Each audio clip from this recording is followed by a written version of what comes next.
Assalamualaikum warahmatullahi wabarakatuh. Salam, Namo Buddhaya, Om Swastiastu, salam kebajikan, Rahayu. Selamat siang. Perkenalkan, saya Ahmad Ainul Anam, mahasiswa Prodi Pendidikan Kepercayaan Terhadap Tuhan Yang Maha Esa.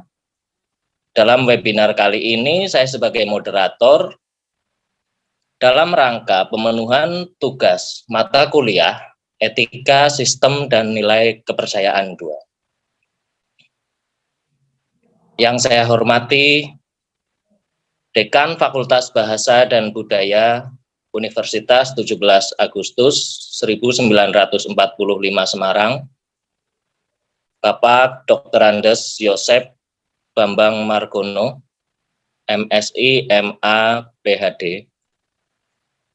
Yang terhormat dosen wali Prodi Pendidikan Kepercayaan Terhadap Tuhan Yang Maha Esa, Ibu Sri Sulihing Tias, MHum. Yang terhormat Bapak Dr. Andri Hernandi, Magister Teknik, selaku dosen pengampu mata kuliah Etika dan Sistem Nilai Kepercayaan 2. Yang terhormat para sesepuh pembimbing kepercayaan terhadap Tuhan Yang Maha Esa dari berbagai paguyuban. Yang terhormat saudara-saudari yang turut menghadiri acara webinar pada siang hari ini, serta yang kami sayangi, teman-teman mahasiswa penghayat kepercayaan terhadap Tuhan Yang Maha Esa, Universitas 17 Agustus 1945 Semarang. Semoga kita semua senantiasa dalam keadaan sehat dan selalu dalam lindungan Tuhan Yang Maha Esa. Sebelum memulai acara ini, mari kita sejenak menundukkan kepala untuk menghening dan memanjatkan doa kepada Tuhan Yang Maha Esa sesuai dengan kepercayaan dan agama masing-masing. Berdoa dimulai.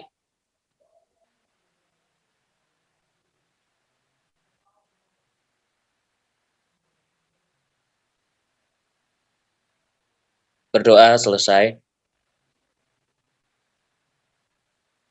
Perlu saya informasikan, webinar pada siang ini merupakan webinar bedah buku dengan judul Etika Komunikasi dalam Ajaran Penghayat Kepercayaan dan Tradisi yang ditulis oleh 5 mahasiswa dan mahasiswi Prodi Pendidikan Kepercayaan Terhadap Tuhan Yang Maha Esa, Universitas 17 Agustus 1945 Semarang, tahun ajaran 2022-2023. Adapun 5 penulis dalam webinar bedah buku tersebut, masing-masing yaitu sebagai berikut. Bab 1 akan dibawakan oleh seorang penulis dari Parmalim. Ia bernama Dewi Sartika Sinaga. Kemudian bab 2 dan bab 3 akan dibawakan oleh Saudari Nurfitri Handayani. Beliau seorang penulis dari Paguyuban Kepercayaan Nurmanto atau PKPN. Yang selanjutnya bab 4 akan disampaikan oleh Nata Hening Grahita Prameswari. Beliau seorang penulis mahasiswi yang berasal dari Paguyuban Sabta Dharma. Dan kemudian yang terakhir bab 5 akan disampaikan oleh seorang penulis yang bernama Ihsan Purnama. Beliau seorang pelaku budaya dari Bone, Sulawesi Selatan.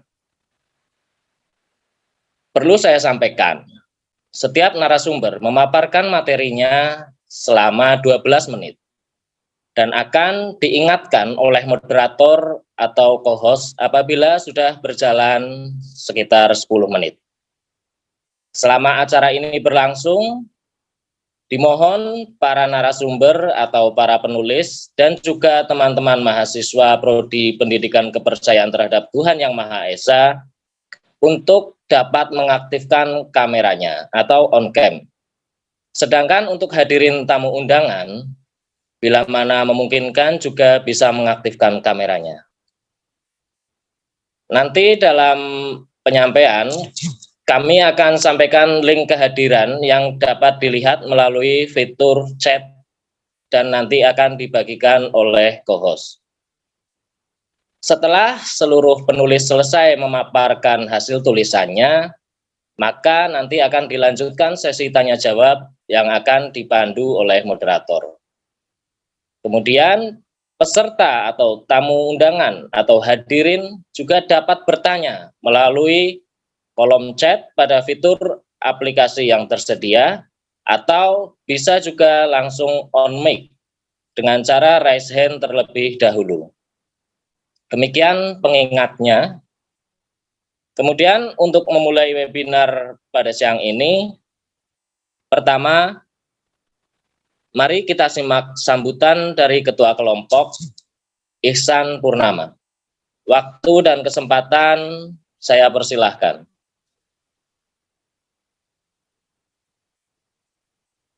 Terima kasih Mas Anam selaku moderator pada webinar Bedah Buku pada siang hari ini.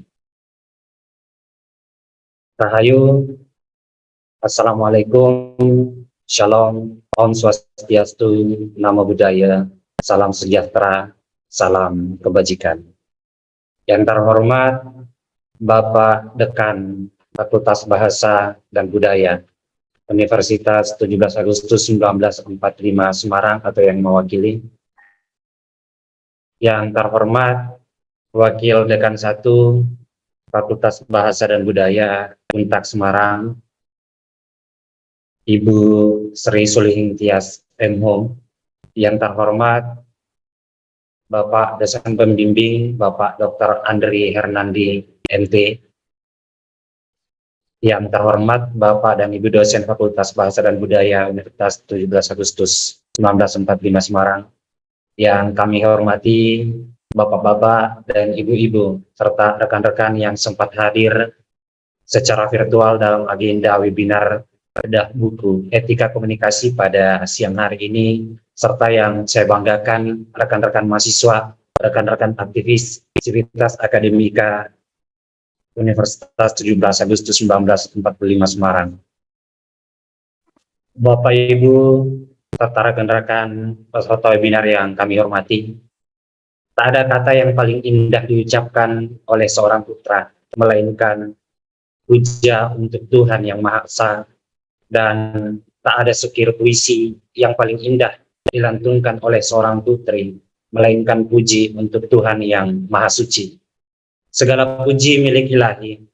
Marilah kita senantiasa memanjatkan puji dan syukur kehadirat Tuhan Yang Maha Esa atas segala percikan keagungannya yang tercurah ruah tanpa batas, tergulir mengalir tanpa akhir, sehingga kita dapat mewujudkan eksistensi keilahiannya, terkhusus pada saat ini dalam webinar Bedah Buku Etika Komunikasi dalam ajaran penghayat, kepercayaan, dan tradisi.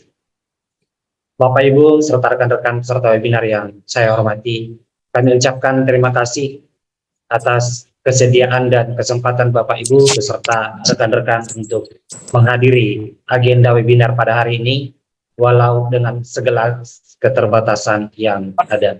Namun, semoga webinar ini menjadi salah satu wadah komunikasi dalam seluruh rangkaian silaturahmi yang ke depan akan terus terjalin seiring perjalanan proses akademik di Prodi dan Kepercayaan Terhadap Tuhan Yang Maha Esa, Fakultas Bahasa dan Budaya, Universitas 17 Agustus 1945 Semarang yang tercinta. Hal ini tidak lain pula dalam rangka membangun sumber daya manusia insan akademis menjadi individu yang progresif dan produktif, berbudaya dan berbudi luhur, serta diperhitungkan sebagaimana sejarah akan mencatat dan menceritakan itu nantinya. Tentu dalam peristiwa tersebut banyak dinamika dalam proses yang harus kita tempuh, termasuk kaitannya dengan kita sebagai mahasiswa, sebagai agent of change, social of control, dalam interaksi hubungan sosial yang harus termanifestasi dalam perilaku kehidupan sehari-hari, melalui konsepsi-konsepsi dan pengembangan insan akademis yang terdidik.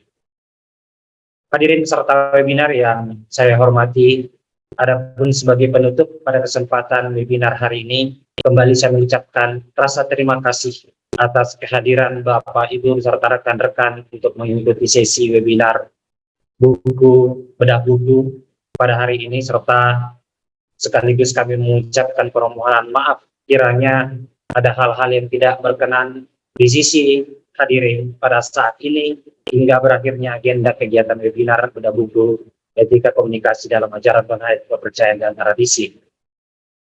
Sekian yang dapat saya sampaikan. Saya akhiri dengan ucapan Rahayu, Rahayu, Rahayu. Saya kembalikan kepada Mas Anam selaku moderator. Terima kasih atas sambutannya, Saudara Ihsan Purnama. Sangat menarik dan cukup puitis ya. Langsung saja untuk selanjutnya mari kita simak pemaparan dari penulis bab 1 buku Etika Komunikasi dalam Ajaran Penghayat Kepercayaan dan Tradisi. Kepada beliau, Saudari Dewi Sartika Sinaga, waktu dan kesempatan kami persilakan. Rahayu buat kita semua. Apakah suara saya terdengar? Rahayu terdengar, Mbak Dewi. Mohon maaf sebelumnya karena di Semarang sedang hujan, saya izin off cam ya agar menghindari kendala jaringan nantinya. Baiklah, Rahayu buat kita semua.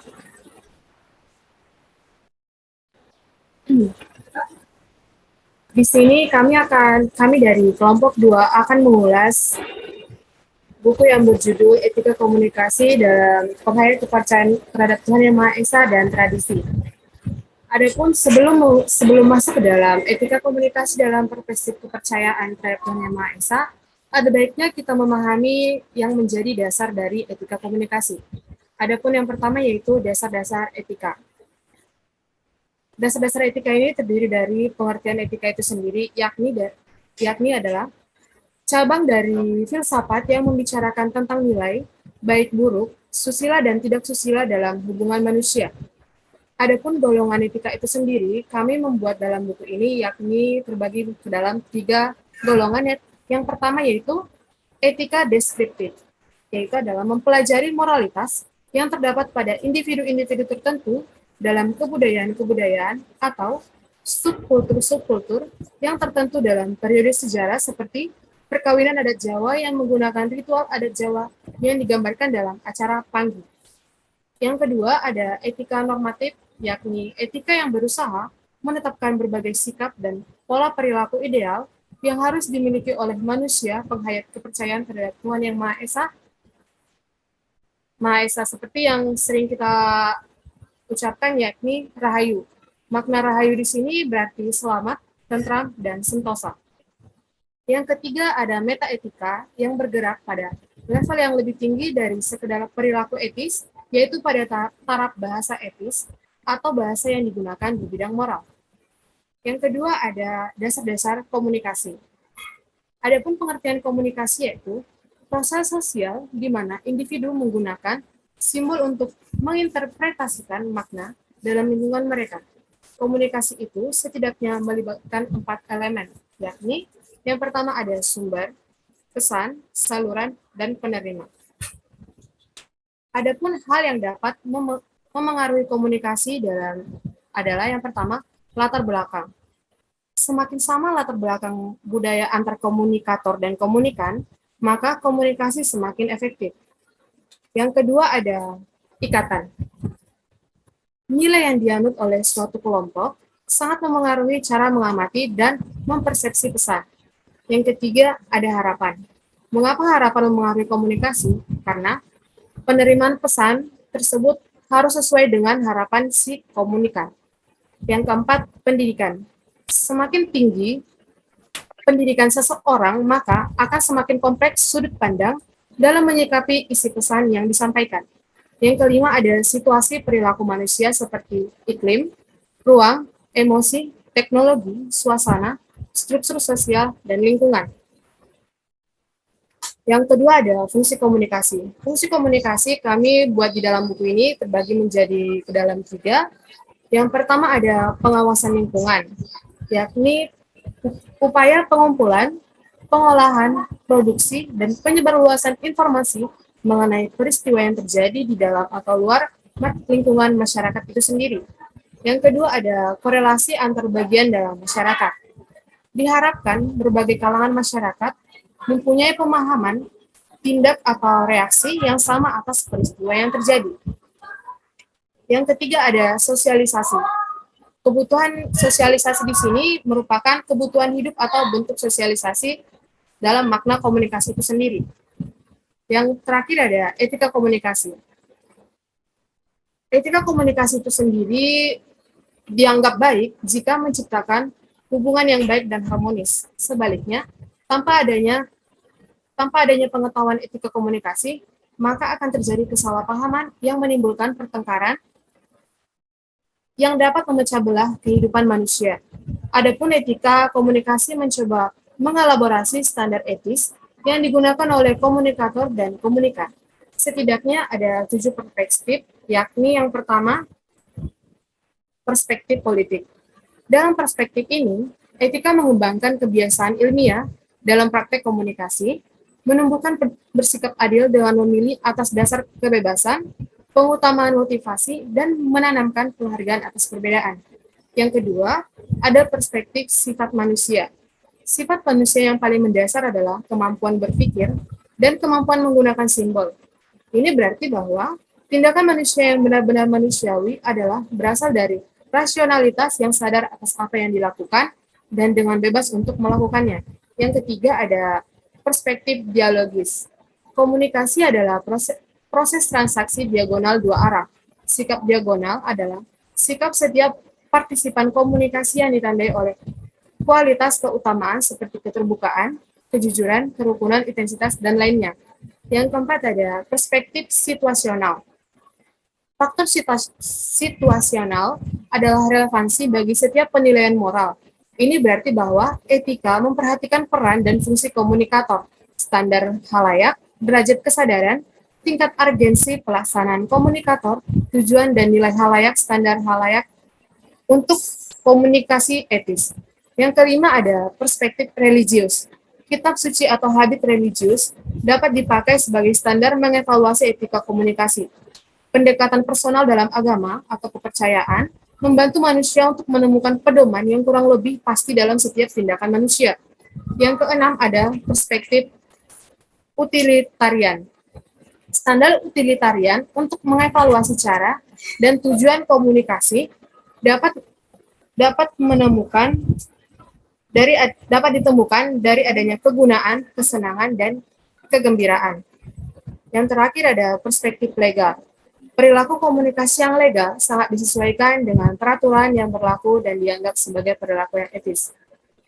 Adapun contoh etika komunikasi sebagai acuan nanti di bab 2, 3, dan 4, dan 5, kami mengambil contoh dari etika komunikasi dalam budaya Jawa.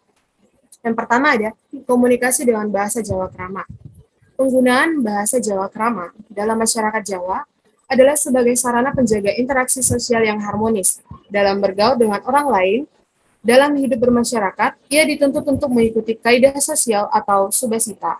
Salah satu hal yang harus diperhatikan oleh orang itu dalam bergaul dengan sesama warga masyarakat ialah bahasa Jawa yang dipakai. Sebagai contoh, suatu kaidah seorang yang tidak menaatinya dapat terkena sanksi, demikiannya juga dalam berkomunikasi.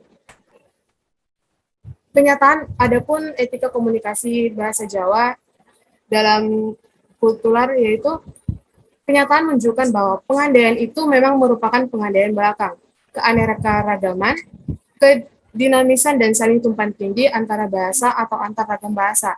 Acap kali dikesampingkan sebagai hal-hal yang mengganggu kerapian deskripsi. Bahasa-bahasa di Indonesia dan wilayah sekitarnya pada awalnya merupakan satu asal. Jika kemudian terpecah-terpecah menjadi bermacam-macam bahasa, merupakan suatu asal. Jika kemudian terutama disebabkan oleh bahasa Indonesia yang terdiri dari banyak pulau.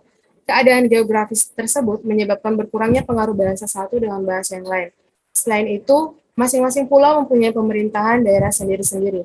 Keadaan yang demikian ini menyebabkan timbulnya beraneka macam bahasa hingga sekarang ini dan perlu diperhatikan etika komunikasinya sendiri.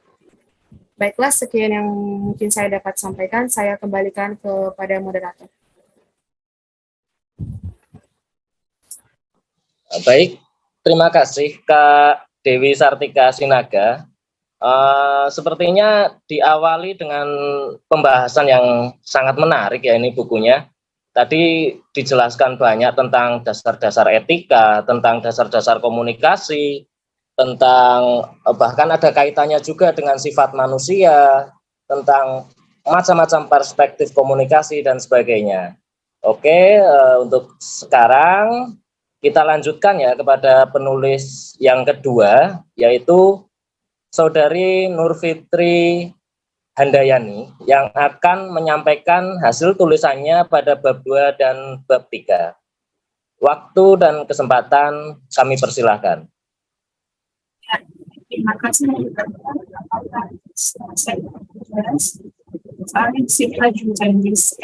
Ya, suaranya agak putus-putus, Mbak Fitri.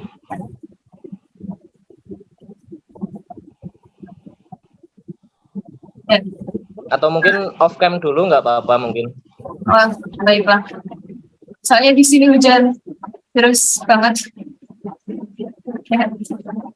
Mohon maaf. Ya, sama Mbak. Off cam. Ya semuanya, salam Rahayu.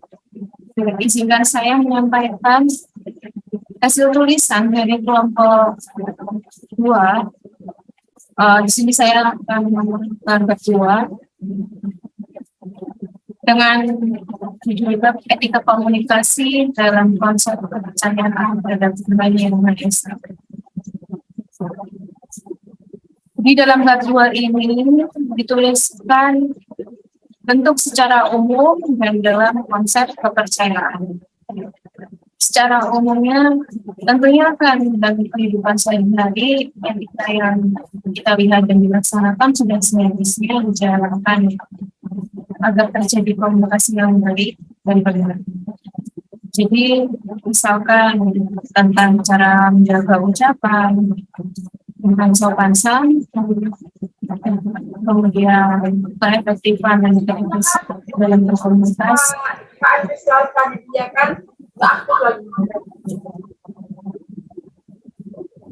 Kemudian saling menghormati,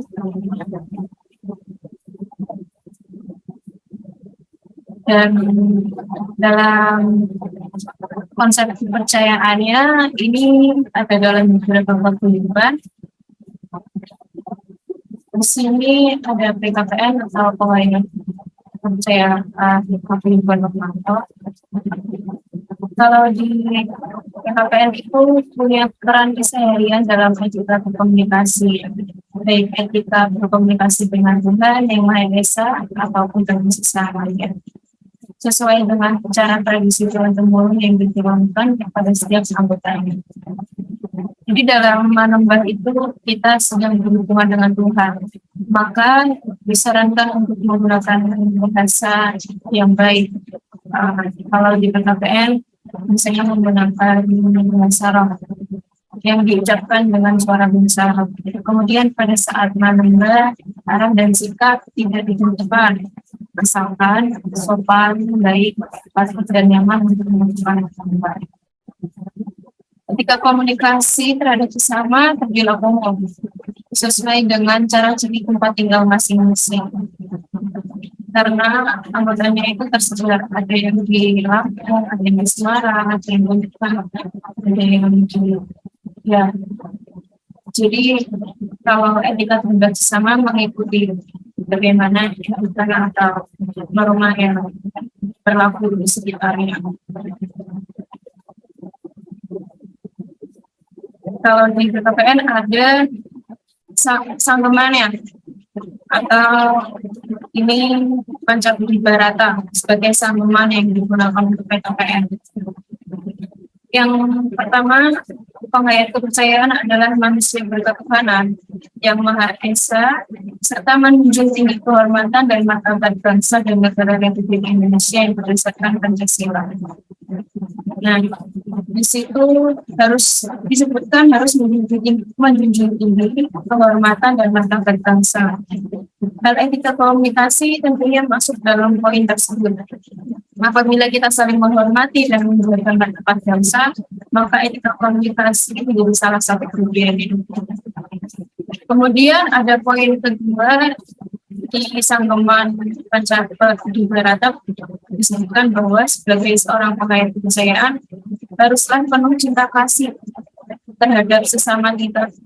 Dapat dikatakan apabila kita mencintai sesama, maka kita otomatis dapat dasar penuh cinta kasih.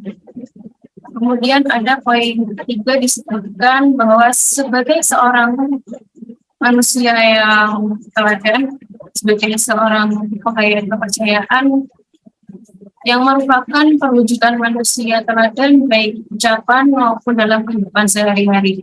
Di poin 3 tersebut sudah seharusnya kita menjadi manusia yang baik ucapannya dalam kehidupan sehari-hari. Jadi di poin 3 sudah sangat tertulis jelas pedoman atau sanggaman yang digunakan di PKPN harus menjaga perwujudan manusia yang teladan baik ucapan maupun kehidupan sehari-hari.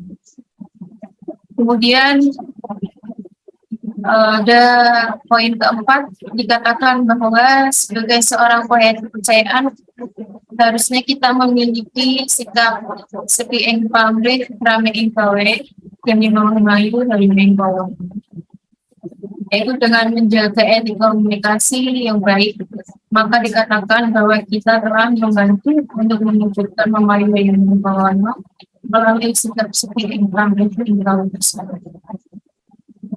Kemudian ada poin terakhir atau poin kelima pada Pancabudibharata yang diberikan sama PKPN. Tertulis bahwa sebagai penghayat kepercayaan adalah manusia kata membina terwujudnya ketentraman, kerukunan, dan kebahagiaan atau kebahagiaan lahir batin. Untuk menjaga ketentraman, kerukunan, dan kebahagiaan lahir batin, menjaga etika dalam komunikasi memiliki peran yang penting. Itulah sebabnya penghayat kepercayaan PKPN menjaga etika komunikasi, mengikuti pola aturan sosial masyarakat sekitarnya, dan juga tidak lupa untuk melestarikan budaya etika dalam komunikasi yang telah berlaku sejak zaman dulu atau yang telah diturun temurun. Kemudian di sini ada formalin atau formalin. Pada formalin ada tuntunan nilai luhur yang menjadi pedoman dalam menjalani hidup baik dan benar, termasuk dalam berkomunikasi, yang dikenal sebagai Koda Hama-5, yang terdiri dari 5 pedoman, yang salah satunya misi informalin pangatayon. Maaf kalau ucapannya salah. Informalin pangatayon. Di sini dikatakan Lapatana, Kunang Marhata Baraor, Kunang Martengatena, Kunang Mengasmi, Kunang Mangalai, Kunang Puruhon, Kunang Patotohon, Kunang Margagap, Kunang Marsip Palensem, Kunang Margabrus, Kunang Mangansi, Kunang Manolon-nolon, Kunang Mangarupa, Kunang Mamurai, Pantun Marpangguling, Serap Marpangalaho. Atau maknanya malin atau benar dalam hal bicara, mendengar, dan menangkap ujaran santun, jujur dan terpercaya, bijak dan menyenangkan, berpikir berencana, Mengungkapkan sesuatu baik lisan maupun tulisan, segalanya dilakukan dengan hati-hati demi kebenaran dan mengutamakan kedamaian. Nah, dari salah satu pedoman yang ada di Bambang Malim ini, Oda Hamanimon, kita dapat melihat jika di kepercayaan para malim sangat dituntut etika dalam hal berbicara atau berkomunikasi, terutama dalam kalimat terakhir yaitu pantun marpa kuring serap marpa ngalahu, yang memiliki arti sopan dalam berkomunikasi, bijak dalam bertindak.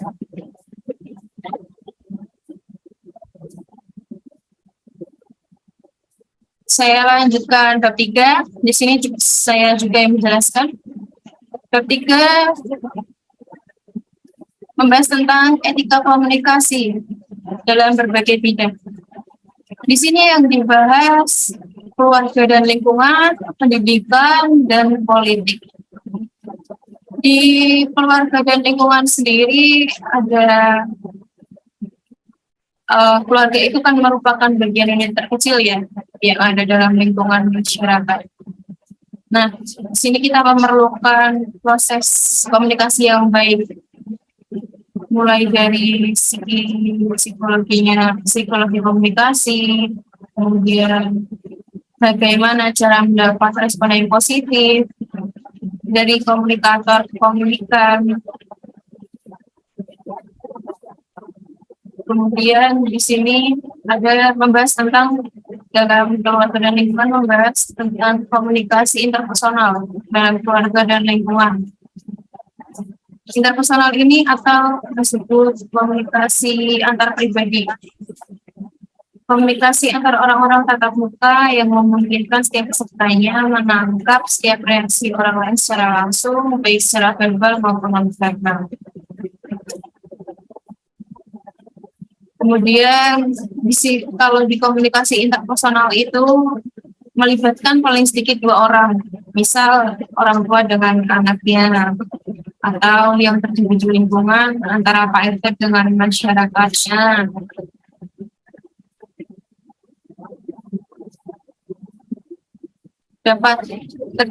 Tidak harus tatap muka.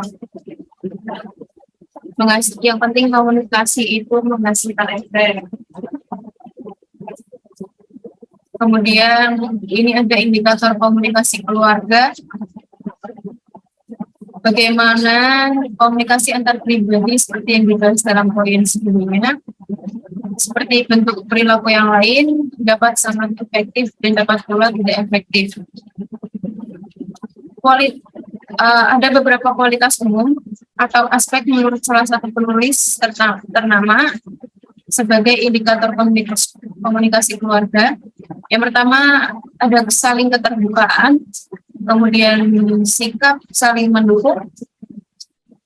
Sikap saling mendukung ini misalnya mendengarkan secara aktif apa yang dibicarakan pada saat pasangan berbicara, misal antara suami dan istri. Kemudian sikap mendukung itu bisa orang tua yang mengajari anak-anaknya untuk mendengarkan, menyelesaikan konflik secara dini sehingga terjalin komunikasi yang baik antar keluarga. Bersedia memberikan kesempatan kepada anggota keluarga yang lain sehingga pihak lain berbicara. Kita juga dapat memberikan sikap yang positif. Kemudian ada kesamaan atau kesetaraan. Di sini juga di buku ini dituliskan beberapa wujud atau tulisan etika komunikasi anak kepada orang tua. Bagaimana seharusnya kita itu bersikap kepada orang tua, dengan tingkat kesopanan yang seperti apa, atau dengan norma-norma yang telah berlaku di lingkungan keluarga tersebut sendiri itu seperti apa. Kemudian yang terakhir, subbab terakhir, etika komunikasi dalam keluarga dan lingkungan penghayat. Etika komunikasi memang sangat diperlukan di beberapa ruang lingkup kehidupan kita, terutama yang paling dekat dengan kita, teknik keluarga atau lingkungan masyarakat. Dari hasil wawancara, dari beberapa paguyuban seperti Kejauhan Manekes, Keharingan, PBB, dan Parmalin, tidak ada yang namanya etika komunikasi khusus secara tertulis dalam keluarga. Sama saja seperti berkomunikasi pada umumnya, yakni bersikap sopan ketika sedang berbicara. Kemudian di poin selanjutnya, etika komunikasi dalam pendidikan. Nah, pendidikan itu menjadi pusat dari semua upaya membangun citra manusia paripurna dan menjadikan pendidikan sebagai titik pijak dan strategi utama di dalam membentuk manusia yang berkualitas. Pendidikan menjadi salah satu alat ya untuk membentuk kita menjadikan manusia yang beretika. Baik, terutama etika komunikasi juga akan dibentuk di situ.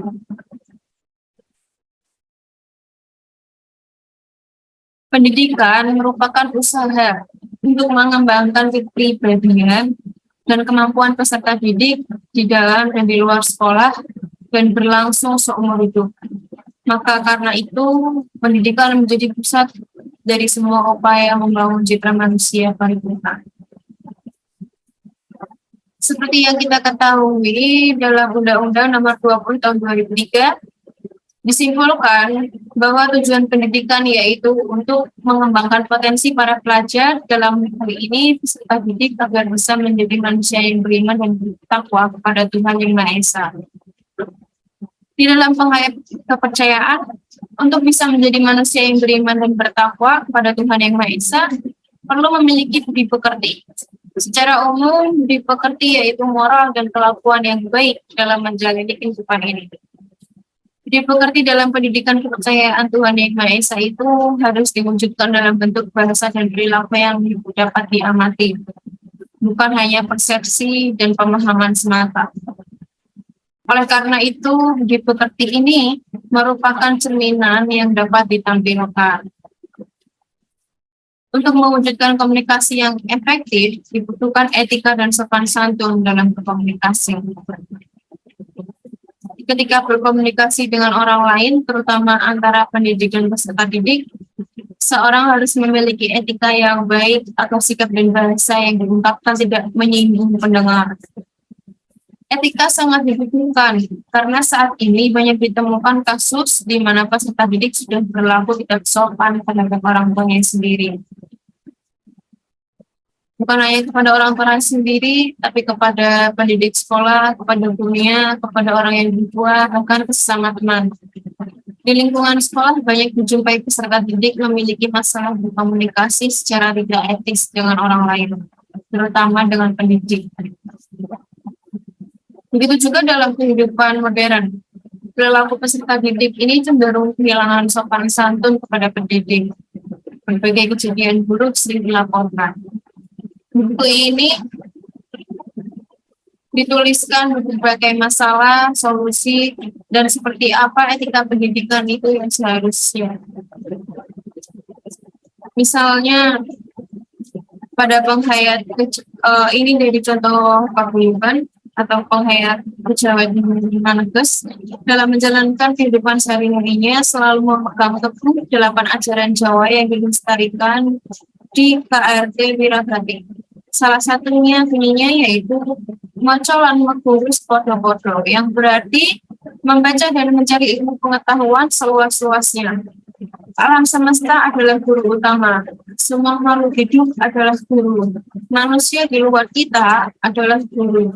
Dengan menjadikan semua yang di luar diri kita adalah guru, maka kita dapat menyerap semua halui sisi ilmu dan tidak sekali-sekali meremehkan orang lain, siapapun dia. Dari kalimat tersebut bisa kita artikan bahwa pendidikan tidak hanya didapatkan di sekolah saja, seperti SMP, SMA, sekolah umum, Seperti yang dikatakan pada Bapak Pendidikan Indonesia, Ki Hajar Dewantoro, kalimatnya begini. Jadikan setiap tempat sebagai sekolah. Jadikan setiap orang sebagai guru. Untuk itu, kapanpun dan dimanapun kita harus berkomunikasi dengan baik dan tidak melukai perasaan satu dengan yang lainnya. Sebab selanjutnya yaitu etika komunikasi dalam politik. Dalam berpolitik diperlukan suatu etika komunikasi supaya dianggap pantas, sopan, dan kesesuaian sesuatu norma-norma budaya, adat, istiadat, atau kebiasaan umum yang berlaku di masyarakat. Komunikasi dalam politik sendiri memiliki pesan atau muatan mengenai masalah pengaruh kebijakan, kekuasaan, wewenang, konflik, negosiasi, persaingan, dan hal lainnya. Etika komunikasi dalam berpolitik menjadi hal penting untuk dapat diterima dengan baik. Secara umum, komunikasi dalam politik yang disampaikan dalam jurnal Syahreza tahun 2018 itu terdapat 3 model, yaitu model linear, interaksional, dan model transaksional. Di model linear tersendiri, di model linear sendiri itu komunikasi terjadi hanya satu orang yang berbicara pada orang lainnya, terjadi secara satu arah. Contohnya adalah seorang penutur ajaran yang memberikan nasihat atau pesan ke salah satu anggotanya tanpa adanya umpan balik dari anaknya, atau orasi pada saat demonstrasi. Di model interaksional, yang dimaksud adalah proses komunikasi 2 arah. Contohnya adalah kegiatan asa-asi asuh yang dilakukan saat pertemuan rutin dari setiap organisasi atau beberapa paguyuban yang menjalankan asa-asi asuh, yang kemudian pendengar atau anggota bertanya sesuatu nih kepada penutur dan dijawab kembali oleh penutur atau ketuanya di situ. Kemudian model transaksional yang dimaksud adalah pengirim dan penerimaan komunikasi yang berlangsung secara terus-menerus atau kooperatif.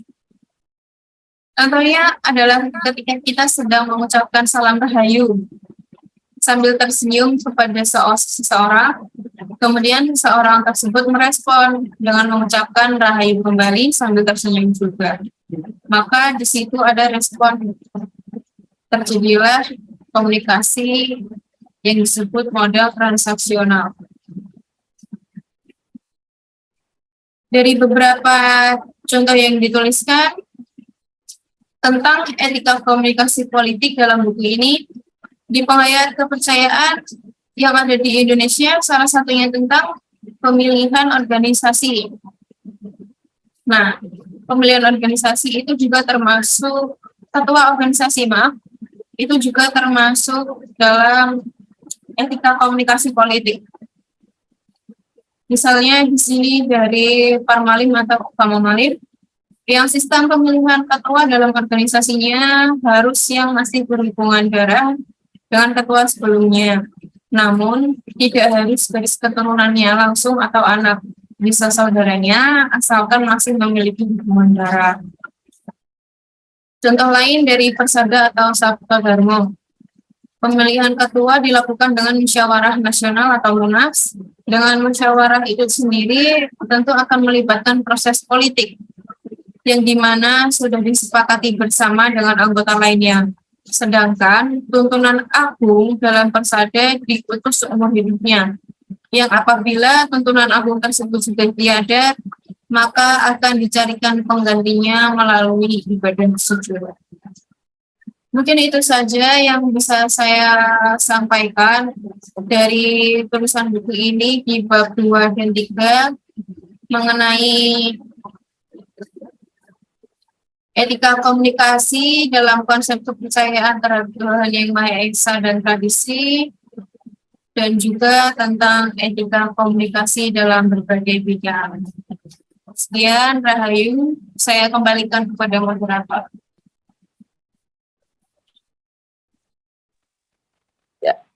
Terima kasih Mbak Nur Fitri Handayani. Semakin menarik ya sepertinya ini bukunya. Tadi di bab 2 sudah mulai menceritakan atau menuliskan tentang komunikasi dalam konsep kepercayaan terhadap Tuhan Yang Maha Esa. Di situ ada tentang menjaga ucapan, tentang sopan santun, keefektifan dan efisiensi sebuah etika komunikasi, begitu. Lalu ada juga dari diambil dari pandangan penghayat PKPN dan diantaranya dari Uga Momalim atau dari Parmalim juga, yang disertai atau konsep tersebut itu diambil dari istilahnya kalau di PKPN itu ada sesanggeman atau pedoman atau pitutur luhur yang diterapkan di paguyuban tersebut. Nah, kemudian Saudari Nur Fitri juga menuliskan bab 3 tentang etika komunikasi dalam berbagai bidang yang tadi sekilas sudah dijelaskan kaitannya dengan keluarga, lingkungan, pendidikan, dan politik. Baik, seperti itu kepada seluruh hadirin saya ingatkan sejenak untuk mengisi daftar hadir yang ada di kolom fitur chat. Kemudian kita lanjutkan pemaparan untuk bab 4. Pemaparan pada hasil tulisan pada bab 4 ini akan disampaikan oleh Saudari Nata Hening Graita Prameswari. Waktu dan kesempatan saya persilahkan. Silahkan Saudari Nata. Baik, terima kasih kepada moderator yang telah memberikan kesempatan kepada saya. Pada bab 4 ini, saya akan memaparkan tentang implementasi etika komunikasi dalam kepercayaan terhadap Tuhan Yang Maha Esa dan tradisi masyarakat. Di bab 4 ini, dalam perspektif kepercayaan, terdapat 3 paguyuban. Yang pertama yaitu ada Persada, atau Persatuan Warga Sabta Dharma. Yang kedua ada Parmalim, dan yang ketiga ada Penghayat Kepercayaan terhadap Tuhan Yang Maha Esa, Paguyuban Nurman. Yang pertama, kita akan membahas terlebih dahulu yaitu dari Persada atau Persatuan Warga Sabta Dharma. Para warga Sabta Dharma meyakini bahwa manusia memiliki 7 kewajiban suci atau biasa disebut dengan Wewarah 7. Wewarah 7 ini berisi tentang pedoman hidup warga Sabta Dharma yang harus dijalankan dan tidak boleh dilanggar. Salah satu bunyi Wewarah 7 yang terdapat pada nomor 6 yaitu Tanduke marang warga bebrayan kudu susilo kanthi alusing budi pekerti tansah agawe pepadang lan marming liyan, yang memiliki arti sikapnya dalam hidup bermasyarakat, kekeluargaan harus susila beserta halusnya budi pekerti selalu merupakan petunjuk jalan yang mengandung jasa serta memuaskan. Hidup bermasyarakat adalah hidup bersama-sama dengan orang lain di tengah-tengah masyarakat. Dalam menjalankan kehidupannya, kita harus dapat bergaul dengan siapa saja tanpa memandang jenis kelamin, umur, maupun kedudukan dengan pengertian bahwa dalam hidup bersama, sikapnya harus susila, sopan santun, penuh kerendahan hati, tidak boleh sombong, atau bahkan sampai menyakiti perasaan orang lain. Tidak hanya di dalam masyarakat, di dalam keluarga pun kita harus saling menghormati satu sama lain. Kemudian yang kedua kita akan membahas dari paguyuban Parmalim. Dalam kepercayaan Parmalim, segala perbuatan harus didasarkan dari ketentuan dan sumber norma kehidupannya, yakni poda hama limon dan patik atau tuntunan hidup sesuai kehendaknya berupa perintah atau larangan. Bagaimanapun rupa atau bentuk dari ciptaan Tuhan Yang Maha Esa, sempurna ataupun tidak, kita sebagai sesama manusia tidak ada hak untuk menyepelekannya. Bahkan tidak mengakui bahwa mereka juga sama seperti kita dengan cara mengejek ataupun mencaci. Setiap apa yang kita katakan atau perbuat pasti nanti akan ada ganjarannya, baik maupun tidak. Perlu ditegaskan, seperti yang tertulis di Pustaha Habonoron, Kepercayaan Parmalim, Beginilah kira-kira pemaknanya. Jika kita menghina ciptaannya, sama saja halnya dengan kita menghina Sang Pencipta. Kita juga tidak bisa membodohi atau mempermainkan orang yang berkekurangan. Walaupun orang tersebut tidak tahu jika sedang dipermainkan, kita dengan Sang Penciptalah yang mengetahuinya. Dalam setiap pembicaraan di kepercayaan Parmalim, bahkan tidak hanya kepercayaan tersebut, umumnya pada masyarakat adat Batak harus diawali dengan yang namanya santabi, agar tetap dipandang baik dan sopan, terutama ketika sedang ada acara. Pengucapan tersebut memiliki makna seperti permisi pada umumnya, tetapi kata santabi di sini lebih khusus lagi, karena jika kita melewati tempat sakral atau hutan, kita mempercayai bahwa ada yang menempati setiap elemen di bumi ini pasti selalu mengatakan santabi opu. Hal tersebut menandakan bahwa kita minta izin ingin singgah atau hanya sekedar lewat saja. Kemudian selanjutnya dari PKPN atau Paguyuban Nurmanto. Berdasarkan Sanggeman Panca Budi Barata yang digunakan di PKPN dalam sebuah etika komunikasi, PKPN menjaga kehormatan dan martabat bangsa dengan melestarikan budaya strata komunikasi yang diterapkan oleh orang Jawa. Selain itu, selain untuk menjadikan sebuah tata cara berbicara kepada orang yang dituakan, orang tua, sesama atau ke yang lebih muda menggunakan bahasa Jawa yang baik dan sopan. Demi mewujudkan manusia susila, berbudi luhur, penuh cinta kasih terhadap sesama titah, serta pembela kejujuran, kebenaran, keadilan, mewujudkan manusia teladan, baik ucapan maupun dalam kehidupan sehari-hari. PKPN menjaga komunikasi yang baik dengan sesamanya dan juga dengan Tuhan Yang Maha Esa. Berawal dari pembentukan karakter dan moral dalam lingkup paguyuban ini, melalui sebuah perkumpulan rutin yang dilakukan PKPN. Dibentuklah karakter dan moral melalui kegiatan asah, asih, asuh. Selain untuk ilmu pendekatan kepada Tuhan Yang Maha Esa, juga untuk ilmu bagaimana menjadi manusia yang bersusila baik, berbudi luhur, penuh cinta kasih, pembela kejujuran, kebenaran, keadilan, manusia teladan, baik ucapan maupun dalam kehidupan sehari-hari. Dalam Sanggeman PKPN, penghayat kepercayaan adalah manusia karyawan, yang di dalam pengabdiannya berlandaskan tekad suci sepi ing pamrih rame ing gawe, demi memayu hayuning pawono. Dan mewujudkan manusia kerta, membina terwujudnya ketentraman, kerukunan, dan kebahagiaan atau kerahian lahir batin.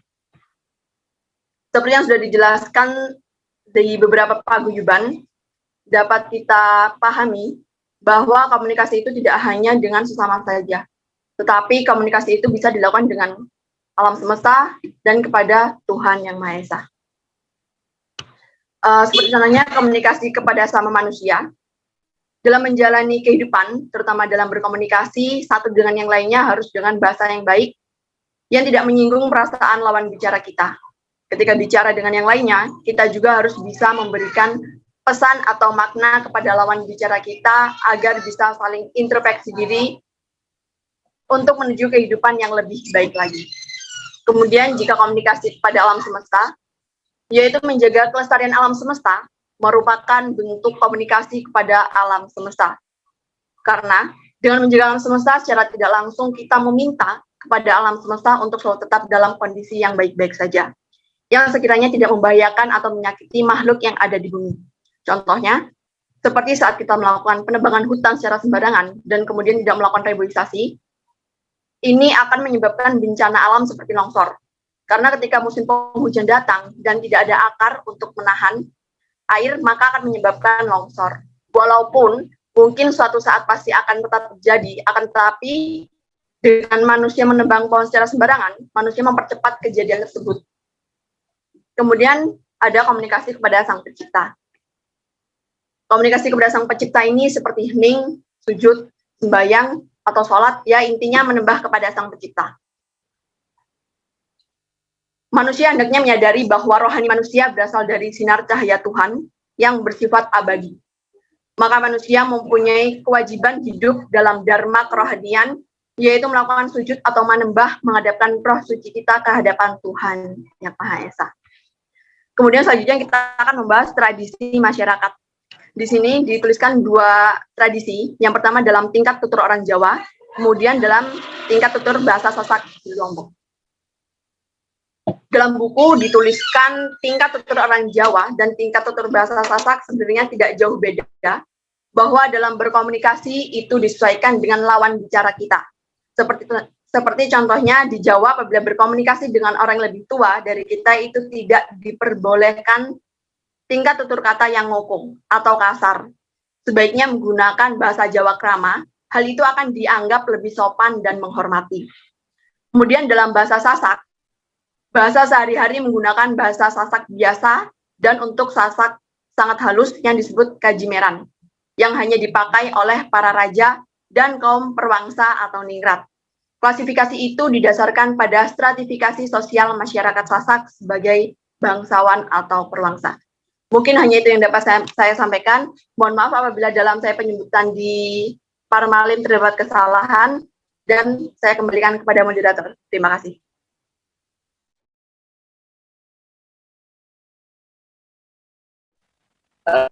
Terima kasih juga kepada Mbak Nata. Tadi di bab 4 dituliskan seperti yang tertera dalam layar, yaitu implementasi etika komunikasi dalam kepercayaan terhadap Tuhan Yang Maha Esa dan tradisi masyarakat. Nah, sudah mulai istilahnya dalam penulisan ini sepertinya sudah mendalam. Tadi ada konsep dari kepercayaan dan sekarang ada implementasinya dalam kepercayaan begitu. Sehingga nanti pembaca diharapkan dapat juga untuk menjadikan buku ini semacam tambahan wawasan maupun untuk buku saku semacam itu. Diharapkan seperti itu. Untuk selanjutnya kita simak pemaparan bab 5. Pemaparan bab 5 yang akan disampaikan oleh penulisnya, yaitu Saudara Ihsan Purnama. Waktu dan kesempatan saya persilakan. Terima kasih Mas Moderator atas kesempatan yang diberikan. Sebelumnya saya mohon izin untuk menonaktifkan kamera untuk memaksimalkan jaringan, karena pada saat ini Semarang sedang hujan dan biasanya agak sedikit terganggu. Mohon izin.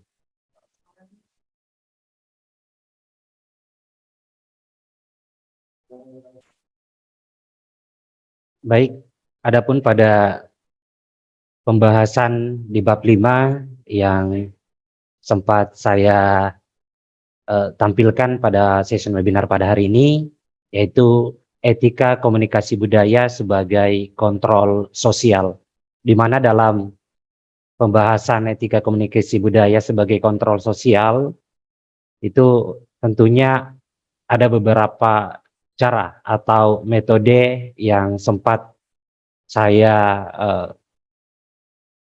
implementasikan dalam tulisan ini, yaitu dengan seperti misalnya dalam sub pembahasan, yaitu dengan salah satu cara itu menemukan eksistensi diri, kemudian membangun konsep diri, yang kemudian bagaimana kedua hal tersebut dapat kita manifestasikan untuk dalam kaitannya dengan interaksi komunikasi budaya. Kemudian pada sub pembahasan selanjutnya ada simbol dan makna dalam konteks komunikasi budaya, yang dibagi menjadi 2, yaitu penjelasan tentang simbol dalam konteks komunikasi budaya serta makna dalam konteks komunikasi budaya. Kemudian di sub pembahasan yang terakhir ada peran komunikasi budaya.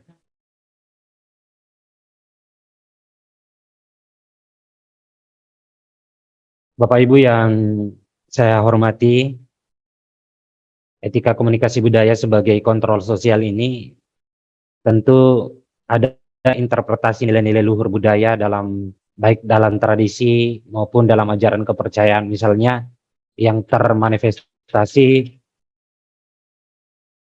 dalam bentuk-bentuk komunikasi yang dapat berperan sebagai kontrol sosial yang mewujudkan etika komunikasi serta menciptakan perilaku masyarakat yang mencirikan esensi dari kebudayaan yang dimilikinya. Tentunya hal tersebut menyentuh hal-hal yang berkaitan dengan budi pekerti, itu yang diterapkan dalam etika komunikasi atas norma-norma yang dapat diterima secara universal terhadap hubungan sosial masyarakat. Itu dengan tujuan demi terciptanya stabilitas sosial yang pluralistik dan berkebudayaan. Pada dasarnya, bahasa sebagai instrumen komunikasi, baik itu secara verbal maupun non-verbal, berfungsi untuk membentuk dan mengendalikan komunikasi yang bertujuan untuk mewujudkan serta memahami sikap, perilaku, maksud, makna, dan tujuan dari komunikasi yang dilakukan. Adapun penerapan nilai-nilai luhur, tradisi, dan ajaran kepercayaan ke dalam bentuk komunikasi, baik yang dilakukan secara verbal maupun non-verbal, yang biasanya berbentuk berupa simbol atau etika simbolik, telah menjadi bagian dari pola komunikasi yang hadir sejak dahulu dan sebagai implementasi nilai-nilai luhur dari budaya itu sendiri. Kemudian sudut pandang tersebut memberikan motivasi dan perkembangan melalui pembangunan konsep diri dalam bentuk aktualisasi yang memberikan keterangan dan penjelasan mengenai hal-hal dalam ruang lingkup berkehidupan, sehingga mengarahkan manusia mengembangkan eksistensi individualnya, serta untuk menghindari terjadinya suatu tekanan atau ketegangan dalam hidup. Pada pembahasan menemukan eksistensi diri, dijelaskan bahwa keterkaitan antara individu, manusia, maupun terhadap dunia di sekitarnya menerangkan bahwa manusia sebagai makhluk yang sempurna adalah realitas yang belum selesai dan masih harus dibentuk dengan proses hidupnya sebagai proses eksistensinya. Sedangkan pencarian makna hidup yang selalu menjadi pergulatan setiap manusia merupakan jalan bagi masing-masing individu untuk menjadi manusia yang sesungguhnya. Melalui komunikasi budaya, manusia juga dapat menemukan identitas dan komitmen eksistensialnya. Dalam konteks ini dapat dipahami bahwa aktualisasi diri hanya terjadi ketika manusia berada di pusat keberadaannya, atau dengan kata lain tidak berada pada pinggiran eksistensinya, sehingga dengan demikian keberadaan mereka tidak hanya bersifat esensial, melainkan bersifat secara eksistensial. Dengan demikian, maka wujud eksistensi salah satunya menjadi label keberadaan manusia dengan penuh kesadaran sehingga dapat melakukan, menciptakan, merencanakan, serta mengolah untuk menjadi diri sendiri dalam mencapai pusat eksistensinya. Karena dalam peranannya manusia harus bertindak dan berproses. Eksistensi bukanlah hasil atau objek dari berpikir secara abstrak atau pengalaman kognitif. Akan tetapi eksistensi merupakan keadaan serta pengalaman langsung yang bersifat pribadi dalam batin individu. Karakteristik eksistensi yang khas salah satunya dapat diwujudkan karena adanya perilaku komunikasi yang terbangun dan terpola sedemikian rupa. Karakteristik tersebut membentuk suatu kebiasaan atau budaya komunikasi bagi individu dalam suatu komunitas budaya maupun antar sesama individu dan kelompok sosial atau masyarakat sosial yang lebih luas. Kemudian pada sub pembahasan membangun konsep diri, dijelaskan bahwa manusia sebagai makhluk individualis dilahirkan dalam keadaan kosong tanpa memiliki konsep diri. Kemudian dibentuk oleh faktor lingkungan atau kondisi tempat ia dilahirkan hingga mengalami perkembangan melalui proses interaksi sosial dalam jaringan komunikasi misalnya. Konsep diri ini terbangun melalui persepsi atas perilaku sebagai bentuk reaksi atau respon diri terhadap orang lain, sehingga individu menjadi komunikan yang aktif dan mengalami perubahan. Tingkah laku yang tampil karena respon dan kemampuan individu menggunakan dan mengembangkan komunikasinya atau simbol-simbol komunikasinya untuk keperluan hidupnya menjadi motif dasar pembentukan konsep diri. di mana konsep diri ini merupakan tolak ukur penilaian terhadap diri sendiri yang dapat diketahui, dapat dikenali melalui informasi atau respon yang kita terima dari khalayak atau dari orang lain. Jalinan komunikasi yang terbangun ini menjadi sebuah sarana penilaian untuk mengenal diri sendiri pada dasarnya, sekaligus menyadari tentang siapa diri kita yang sebenarnya, yang kemudian dapat dimaknai bahwa melalui interaksi yang komunikatif terhadap sebagaimana seharusnya dalam bersikap menjadi penentu terbentuknya konsep diri. Di Sulawesi Selatan misalnya terdapat prinsip hidup untuk saling menerima dan menghargai yang terjalin sebagai bentuk interaksi komunikasi sosial, yaitu yang dikenal dengan budaya Tabe atau budaya Mapatabe. Budaya Tabe ini sendiri merupakan falsafah hidup masyarakat di Sulawesi Selatan yang secara umum itu dapat diartikan sebagai sikap saling menghargai antara yang muda dengan yang tua maupun sebaya. Nilai yang terkandung dalam budaya Tabe sendiri ini dikenal dengan 3 nilai atau 3 unsur dengan istilah sipakatau atau saling memanusiakan manusia, menghormati dan tidak membeda-bedakan satu sama lain. Kemudian yang kedua adalah sipakalebih, yaitu saling menghargai. Kemudian yang ketiga adalah sipakainga atau sipakainga, saling mengingatkan.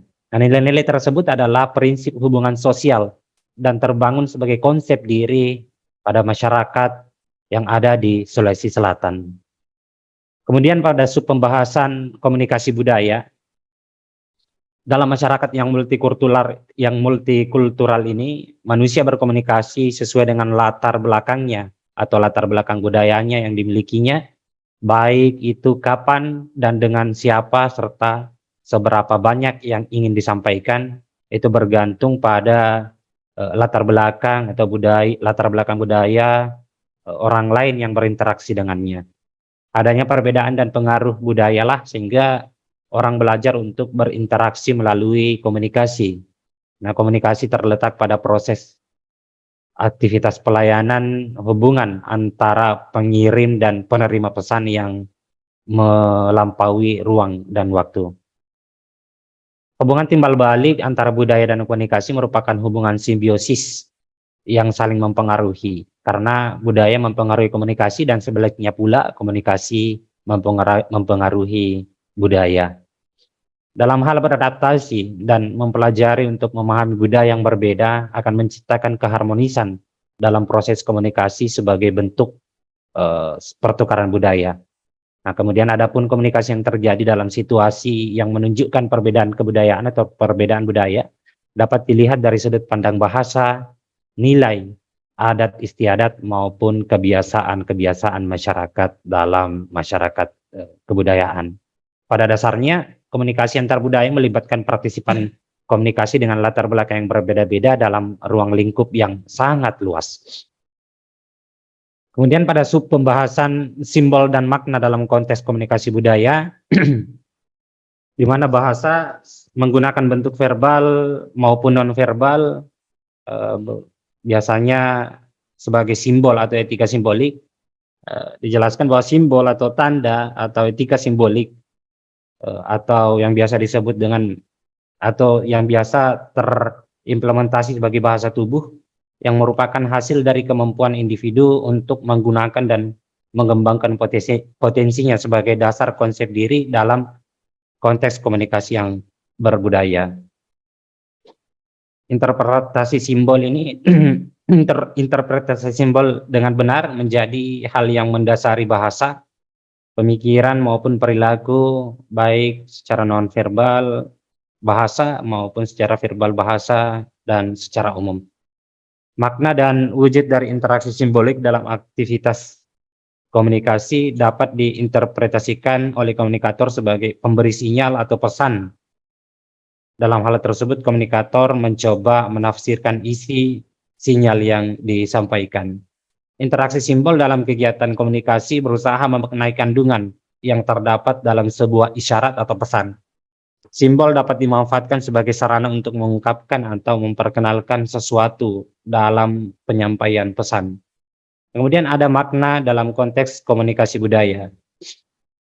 Makna ini sebagai konsep komunikatif mencakup lebih dari interpretasi dan pemahaman pribadi. Makna tersebut muncul dari proses komunikasi yang memungkinkan berkembangnya konsensus-konsensus dalam proses sosial.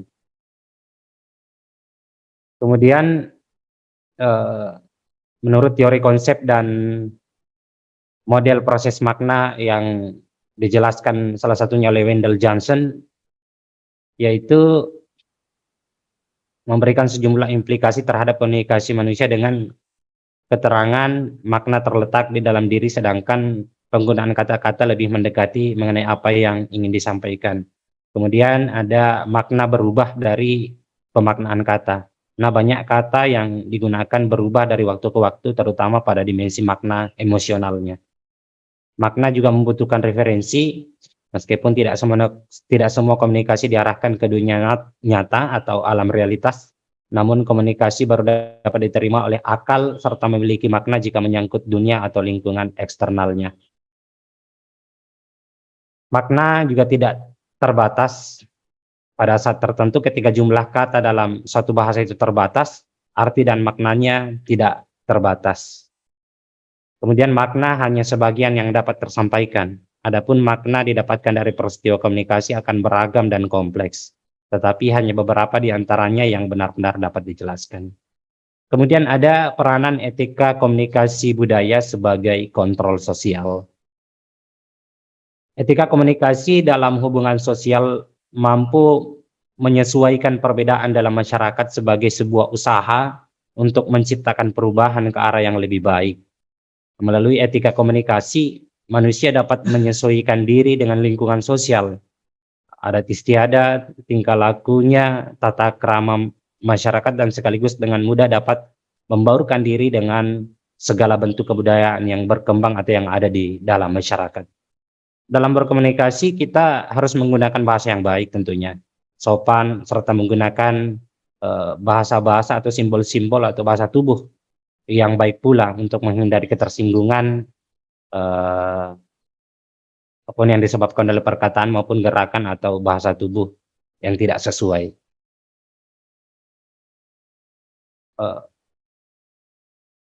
Etika komunikasi budaya sebagai bentuk adaptasi dan integrasi dalam lingkungan sosial dengan penguasaan dan penggunaan bahasa harus disesuaikan dengan situasi dan kondisi yang dihadapi.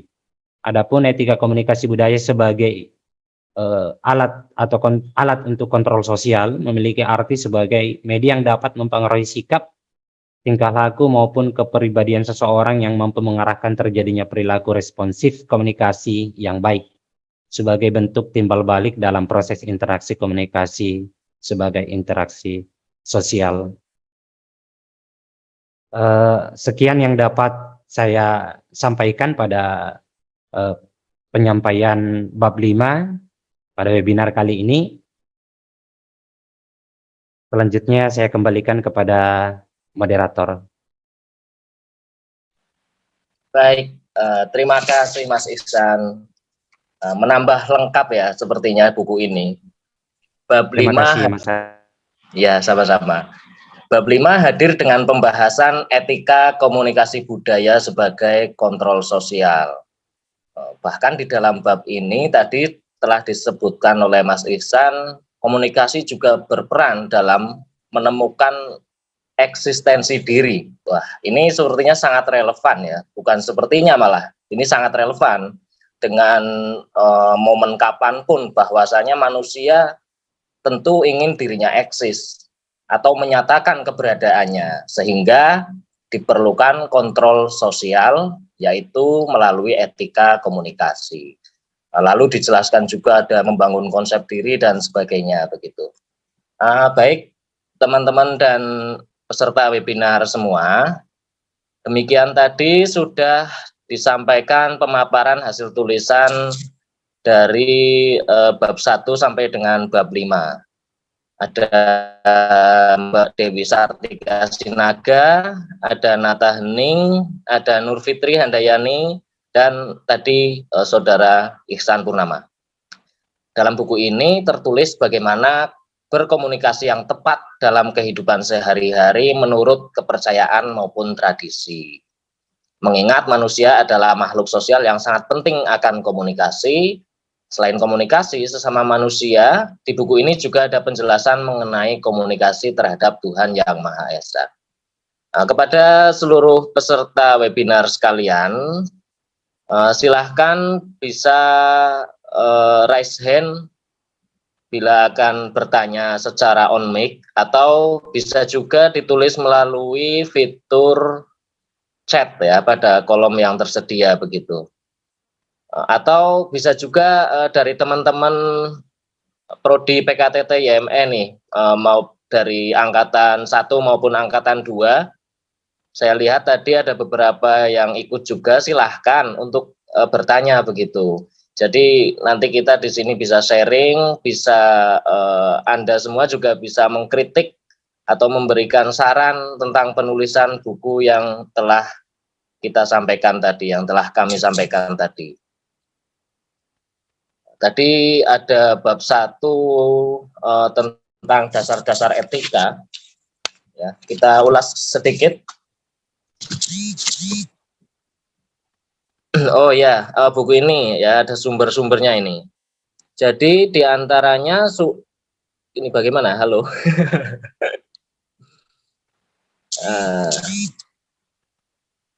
Oke, saya bacakan dulu ini. Sambil menunggu teman-teman yang mau bertanya, silahkan ya. Kita bisa melihat sumber-sumber yang kami gunakan dalam pembuatan buku ini. Sangat banyak di sini, baik yang bersumber dari buku-buku ajaran penghayat kepercayaan maupun dari buku-buku tentang konsep etika secara umum. Ada juga dari hasil wawancara dengan tokoh-tokoh paguyuban penghayat kepercayaan begitu.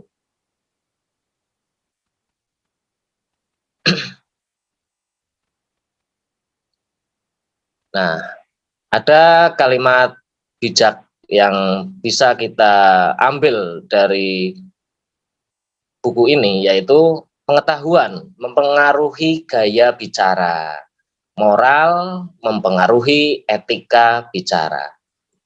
Begitu teman-teman peserta webinar semua. Ditunggu pertanyaannya, silahkan. Nah, ini sudah dimulai dari Saudari Fitri Wulandari. Saya bacakan. Selamat siang, saya Fitri Wulandari asal Jakarta. Izin bertanya kepada Kak Nata Hening. Setelah mendengar pemaparan tadi, apakah dari komunikasi kepada sesama manusia, alam semesta, dan Tuhan yang dijelaskan tadi memiliki keterkaitan satu sama lain?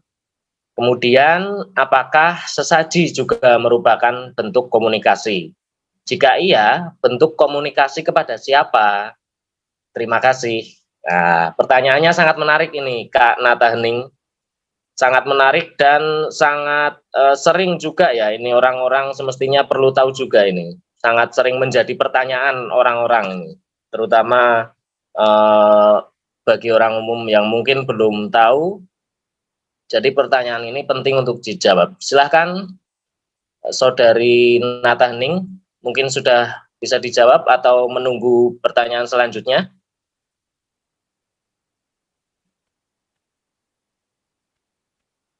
Baik, saya coba menjawab ya Mas. Saya mencoba menjawab ya Mbak Fitri. Baik, Terima silahkan. kasih atas pertanyaannya. Untuk pertanyaan pertama, apakah dari komunikasi kepada sama manusia, alam semesta, dan Tuhan yang dijelaskan tadi memiliki keterkaitan satu sama lain? Dari pemaparan tadi, menurut saya perlu kita ketahui juga, 3 bentuk komunikasi tadi itu yang dijabarkan memiliki satu kesatuan yang saling berkaitan.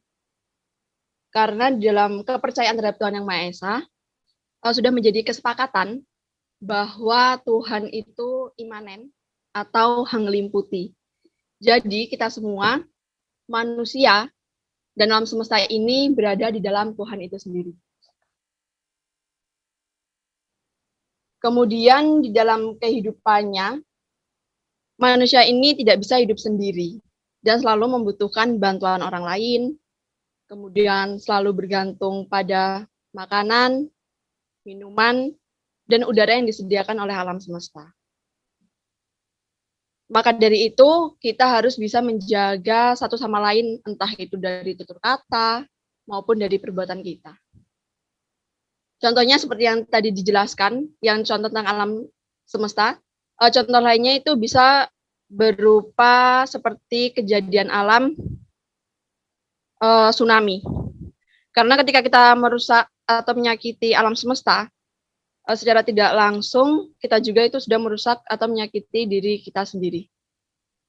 Karena gonjang-ganjingnya jagat alam atau makrokosmos ini itu dimulai dari gonjang-ganjingnya mikrokosmos atau diri kita sendiri. Contohnya tadi saya akan memberi contoh tsunami. Kejadian tsunami itu bisa jadi kejadian Tuhan itu mungkin sedang bercakap-cakap atau berkomunikasi dengan kita menggunakan bahasanya. Karena seperti yang kita ketahui bahwa Tuhan itu kan maha bercakap-cakap atau maha memikau. Bisa jadi kejadian yang kita lihat atau kita alami itu adalah sastra cetok. Itu adalah tulisan pepapan, tulisan yang hanya bisa dibaca dengan rasa wening atau suci, di mana Tuhan itu sedang bercakap-cakap dengan kita, supaya kita senantiasa introspeksi diri. Nah, tinggal bagaimana kita merespon kejadian tersebut, respect atau tidak kita terhadap kejadian tersebut.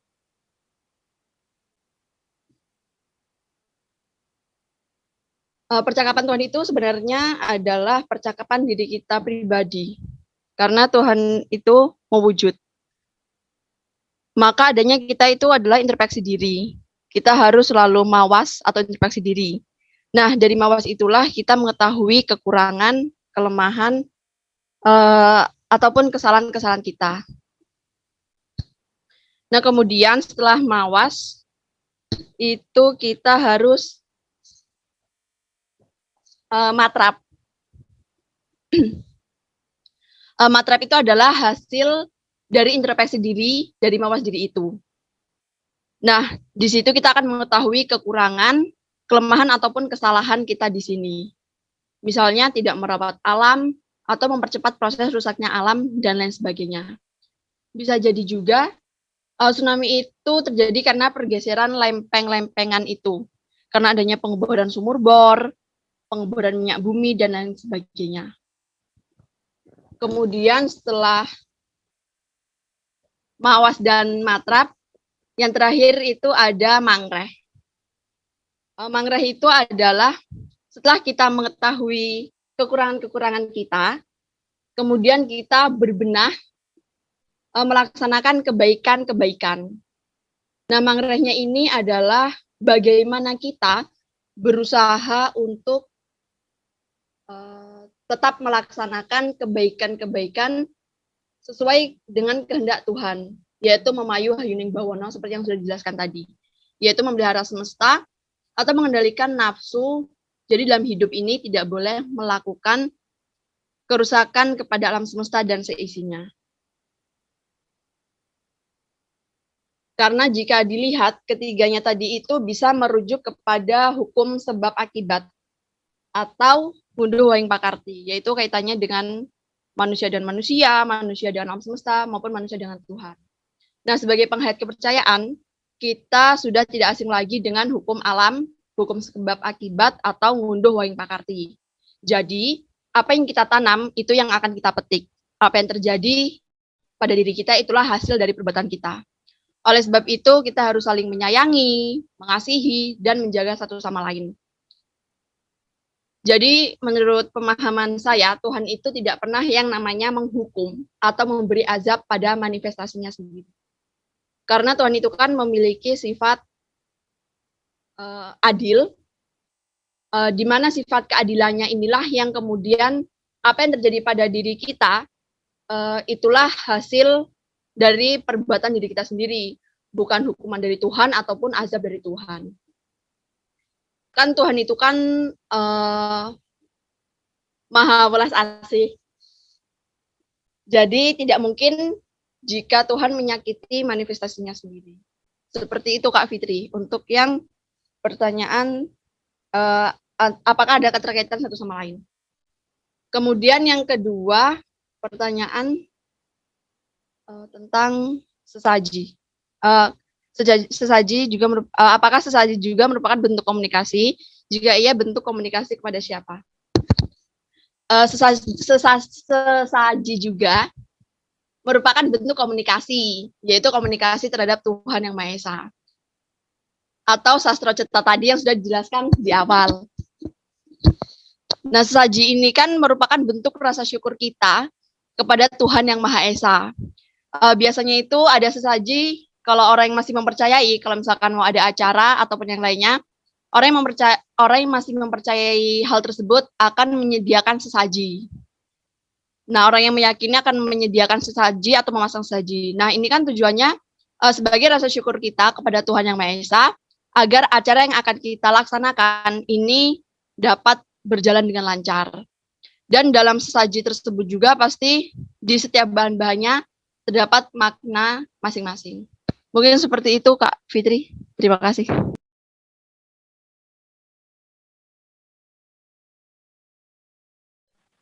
Oke, baik. Terima kasih untuk jawabannya Kak Nata. Mungkin Kak Fitri langsung memberikan tanggapan ini. Sukses selalu untuk mahasiswa penghayat. Terima kasih banyak Kak Fitri. Untuk penanya selanjutnya silahkan. Mungkin bisa dituliskan juga di kolom chat, atau bila ada yang ingin tanya secara langsung, silahkan bisa aktifkan mikrofonnya. Sebelumnya mohon izin Mas Anam, saya izin menambahkan sedikit terkait dengan pembahasan sesajen yang tadi ditanyakan oleh saudari Mbak Fitri Wulandari.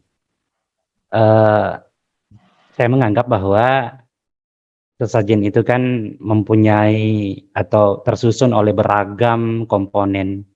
Kemudian biasanya pengemasannya atau isi sajiannya itu yang berbeda-beda, itu punya arti dan tujuan masing-masing sesuai dengan maksud pemilik sesajennya. Jadi sesajen itu sebenarnya adalah simbol yang sifatnya metaforis, kemudian simbol atas niat orang yang menyampaikan sesuatu itu untuk memediasikan pengalaman hidupnya, baik itu masalah yang sedang dialami atau bentuk sukacita maupun harapan-harapan. Jadi lebih tepatnya bahwa sesajen itu dia sebagai media komunikasi yang walaupun pada akhirnya menjadi bentuk komunikasi, akan tetapi lebih tepatnya sebagai media komunikasi. Adapun bentuknya itu adalah proses yang dilakukan oleh orang yang memberikan sesaji atau pemilik dari sesajen itu sendiri. Saya rasa itu yang bisa saya tambahkan, Mas Anam. Terima kasih atas kesempatannya. Baik, tambahannya sangat bagus juga Mas Ihsan. Kepada seluruh peserta webinar, silahkan bila mana masih ada waktu ini, masih ada waktu, jadi silahkan bila ada yang ingin bertanya.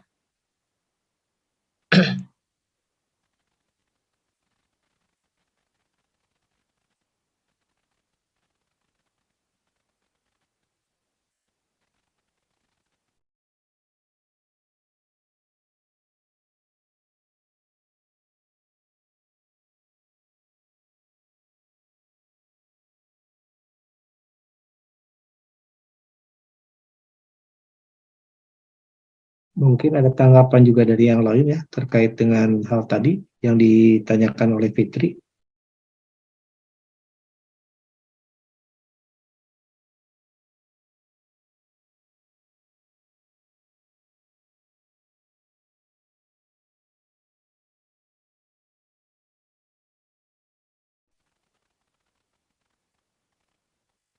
Ya, Mas Dedi Priyono, raise hand. Silahkan, mungkin ada yang mau disampaikan. Baik, terima kasih moderator yang telah memberikan kesempatan untuk sedikit bertanya dan tentang etika komunikasi. Jika kita bicara tentang etika komunikasi, dalam falsafah Jawa itu mengenal sebuah ungkapan empan papan. Dalam hal ini menurut pemateri khususnya yang berasal dari daerah Jawa, apakah falsafah tersebut masuk dalam kategori etika komunikasi? Jika itu masuk dalam kategori etika komunikasi, menurut pemateri ini bagaimana pemaknaan? Terima kasih, Mas. Mungkin Mas Didi bisa ceritakan dulu umpan papan yang dimaksud itu apa begitu? Mungkin ada yang belum paham dengan istilah umpan papan tersebut. Baik Mas, kalau kita ibarat kata sering bergaul, sering berkomunikasi dengan para sepuh, itu kan kita sering sekali kita dengar ungkapan. Maaf Mas Didi, interupsi, suaranya kurang jelas. Halo, sudah bisa didengar? Sudah jelas Mbak Nana?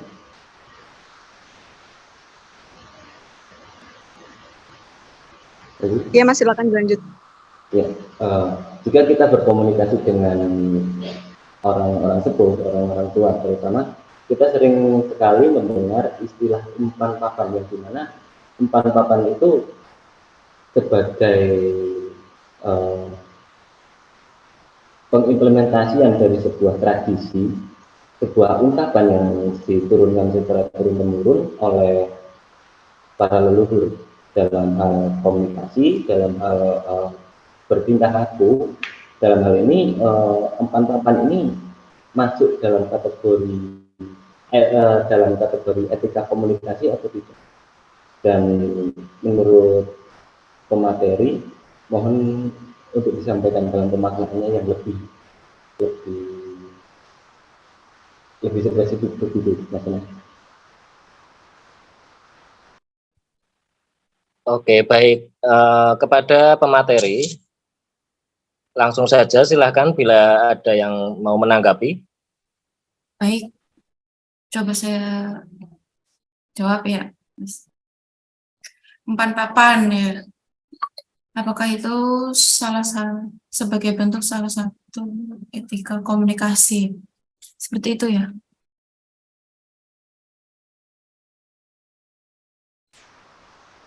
Iya Mbak Dede. Oke.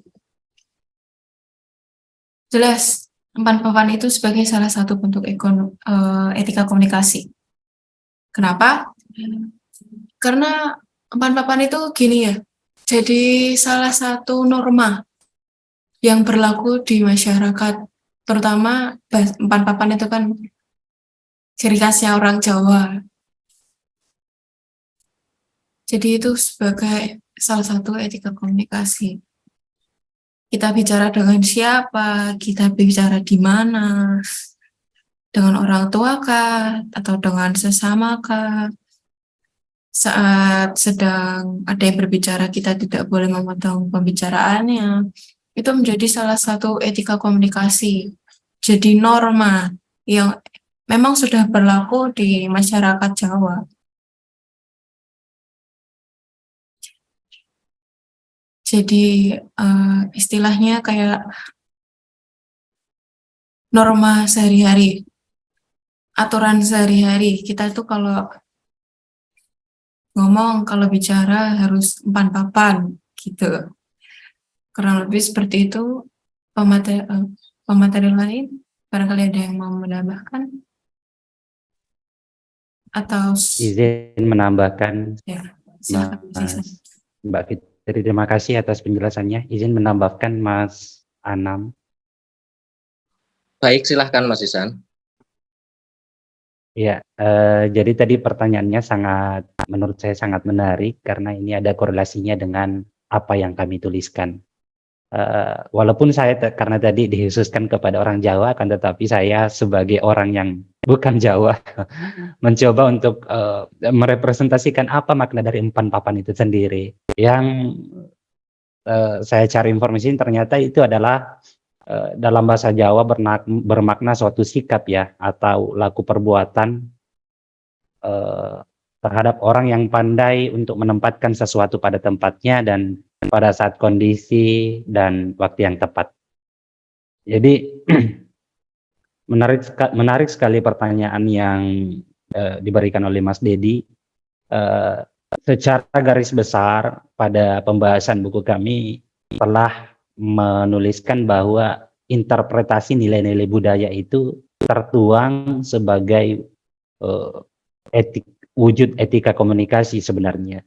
Karena bagaimana cara kita berperilaku, berbudi luhur, dan bersosial masyarakat dengan baik, seperti misalnya dalam ungkapan empan papan tersebut, itu sudah hadir sejak lama. Nah, sehingga kemudian falsafah-falsafah atau ajaran-ajaran budaya-budaya seperti ini harusnya menjadi interpretasi dan harus terimplementasi dalam kehidupan kita, apalagi pada masa atau saat sekarang ini. Bagaimana tentang perilaku atau pola komunikasi itu mungkin karena dipengaruhi oleh beberapa faktor, diantaranya misalnya cukup banyaknya media komunikasi yang ada sehingga kita dalam menyampaikan pesan, dalam menyampaikan kesan, komentar dan sebagainya itu biasanya dilakukan secara bebas dan cenderung tidak ada filterisasi di dalamnya. Kemudian hadirnya interpretasi budaya ini yang kita kembalikan wujudnya sebagai diimplementasikan dalam kehidupan sehari-hari dapat menjadi filterisasi sebenarnya. Seperti misalnya degradasi etika komunikasi yang ada kepada anak-anak atau remaja di masa sekarang, khususnya ini dalam aktivitasnya, misalnya dalam melakukan game atau kelompok-kelompok game atau kelompok-kelompok komunikasi yang ada di media-media online itu biasanya cenderung tidak lagi menerapkan etika komunikasi yang bersandar atau yang termanifestasi dari ajaran-ajaran leluhur atau ajaran-ajaran kebudayaan atau bahkan tradisi, karena sifatnya sudah terlalu luas, karena jangkauannya mungkin juga karena terlalu luas, jadi efeknya cenderung seperti itu. Tapi kita maklumi, sehingga buku ini diterbitkan salah satunya untuk bagaimana mereduksi kembali ajaran-ajaran nilai-nilai leluhur itu, ajaran-ajaran budaya itu, seperti misalnya ungkapan empan papan itu, untuk dapat kita manifestasikan kembali, karena interpretasi nilai-nilai budaya itu sangat berefek positif tentang bagaimana kita berperilaku dalam hidup sehari-hari, utamanya dalam menerapkan etika komunikasi. Saya rasa seperti itu, Mas Anam, tambahan saya. Terima kasih. Baik, terima kasih Mas Ihsan atas tanggapannya. Saya rasa kita sudah berada di penghujung waktu webinar siang hari ini.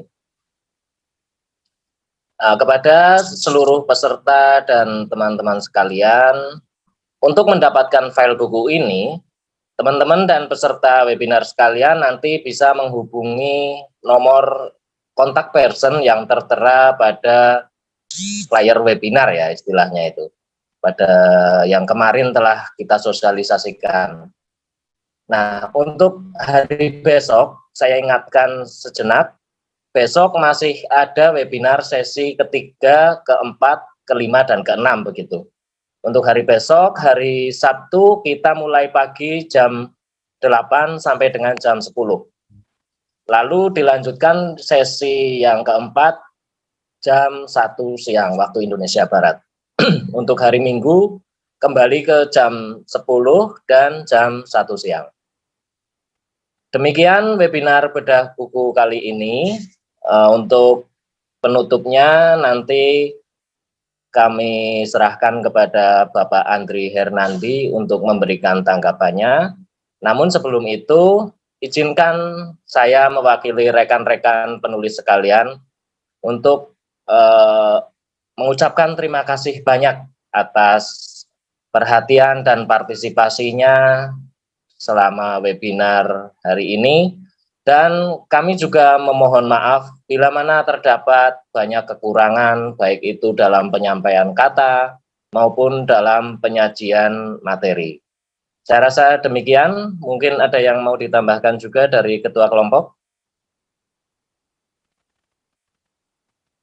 Mas Ihsan? Ya, saya rasa sudah terwakilkan dari Mas Moderator. Terima kasih Mas atas bantuannya. Ya, sama-sama Mas Ihsan.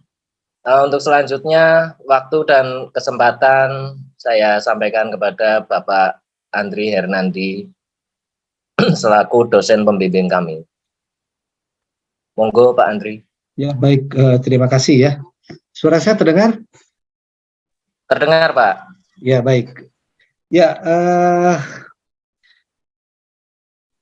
hari ini kita sudah mendapatkan satu refleksi yang luar biasa ya. Karena juga tadi saya lihat ada beberapa ragam pada waktu memberikan penyampaiannya gitu. Baik itu dari sudut pemahaman masyarakat kepercayaan, kemudian juga dari masyarakat budaya ya. Yang saya pikir juga itu akan menambah hasanah tentang pemahaman-pemahaman kita mengenai bagaimana berkeindonesiaan kita gitu yang beragam ya. Dan memang saya harapkan juga di antara ya kita semua itu kita saling belajar ya. Baik itu, jadi saya lihat juga kepada Pak Ihsan gitu ya, Mas Ihsan, kalau bisa jangan ragu-ragu nih untuk bisa belajar tentang pengetahuan-pengetahuan yang ada di kepercayaan gitu ya, supaya juga punya perspektif ya, bahwa misalkan ruang lingkupnya adalah kira-kira seperti itu. Dan juga yang lain ya, coba lihat juga terkait dengan perspektif yang disampaikan oleh Ihsan tadi ya. Jadi itu adalah salah satu bagaimana kita sebagai cross culture ya, dalam konteks pemahaman ya, dalam konteks kita bisa saling mengetahui gitu ya, supaya kalau bahasa brurinya itu tidak ada dusta di antara kita gitu ya.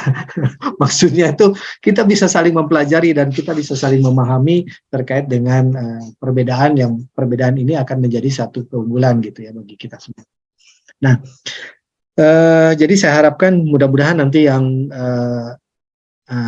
presentasi yang selanjutnya itu menambah lagi hasanah ya, pembenaran keragam daripada kepercayaan itu juga mulai disajikan gitu ya, untuk memperkuat terkait dengan titik temu apa yang kita bisa hasilkan, muara-muara apa yang kita bisa hasilkan untuk memperkuat daripada pemahaman-pemahaman kita tentang masalah keragaman ini, tentang kepercayaan, keragaman, tentang keindonesiaan kita gitu. Nah, dan terakhir saya mengucapkan apresiasi yang sangat besar sekali ya kepada kelompok ini yang telah menghadirkan berbagai perspektif ya dari perbedaan-perbedaan perspektif ini, yang mudah-mudahan dari perbedaan ini kita menambah kekuatan ya untuk mengkonseptualisasi, mengkonstruksi pengetahuan itu menjadi sesuatu yang sangat luar biasa gitu. Yang ketiga, selamat ya, Anda sudah sampai kepada tahap ini dan sudah menghasilkan satu legasi ya, warisan berupa yang namanya karya tulis Anda gitu ya, berupa buku, dan mudah-mudahan buku ini jangan jangan merasa aduh masih banyak yang kurang, tidak ya. Sebarkan aja buku ini, sebarkan aja tulisan ini. Persoalan kurang atau tidak itu persoalan lain. Yang penting adalah kita sudah membuat kontribusi dan kita sudah memberikan peranan kita untuk menghasilkan sesuatu gitu ya. Apapun ya, sekecil apapun, sebesar apapun gitu ya. Baik, itu saja mungkin yang bisa saya sampaikan. Sekali lagi saya mengucapkan selamat ya kepada kelompok ini, dan mudah-mudahan ini akan menjadi kerja bareng kita ya untuk membangun perspektif tentang masalah kebudayaan kita ya dan kepercayaan kita. Baik, itu saja yang bisa saya sampaikan. Terima kasih dan saya tutup dengan salam rahayu. Tapi juga saya mohon ke Mas Anam ya, Anam mungkin Bu Tias bisa memberikan sepatah dua kata ya terkait dengan pembahasan di sini. Silakan. Ya baik, silakan Bu Tias untuk dapat memberikan tanggapannya. Oke, suara saya terdengar nggak ya? Terdengar Bu. Terdengar Bu. Oke, ya, oke. Ya, saya mohon maaf Pak Andri, tadi saya tidak mengikuti kegiatan ini dengan dengan baik karena tadi juga lagi ada acara di kampus gitu. Jadi tapi saya mendengar sepotong-sepotong gitu. Apa namanya? Ya, saya cuma bisa menyampaikan selamat buat teman kelompok 2 ini gitu ya, bahwa sudah berhasil menyelesaikan tugasnya dan sudah mempresentasikan apa yang sudah disiapkan selama 1 semester ini. Semoga ke depan juga bisa tetap memberikan kontribusi gitu ya, seperti yang tadi Pak Andri sampaikan terhadap literatur kepercayaan terhadap Tuhan Yang Maha Esa, teman-teman pengayat khususnya.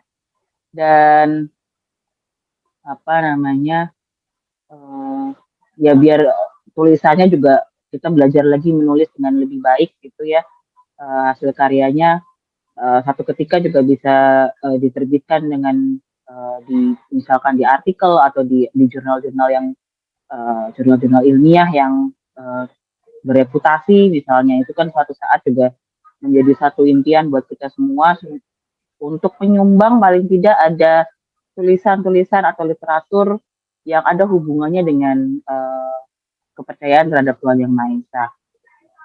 Mungkin itu aja kali Pak Andri dan teman-teman semuanya. Dan untuk kelompok selanjutnya saya berharap ya lebih bisa percaya diri juga untuk menyampaikan pendapatnya, menyampaikan pikirannya, bahwa ya kita semuanya masih sama-sama belajar, jadi sampaikan saja karena ini sudah kita buat sama-sama gitu. Itu saja Pak Andri dan teman-teman mahasiswa, terima kasih dan selamat untuk hasil karyanya di semester ini. Semoga semester depan ada hasil karya yang lain juga gitu ya. Tidak berhenti sampai di sini. Betul. Terima kasih Pak Andri. Terima kasih. Terima kasih. Ininya moderatornya Anam ya? Anam. Oh iya. Ya, Anam. Ya, terima kasih Anam. Ya, sama-sama Ibu. Terima kasih kembali. Ya. Baik, kita tutup aplikasi Zoom-nya ya. Mari kita aktifkan kamera bersama-sama untuk berfoto.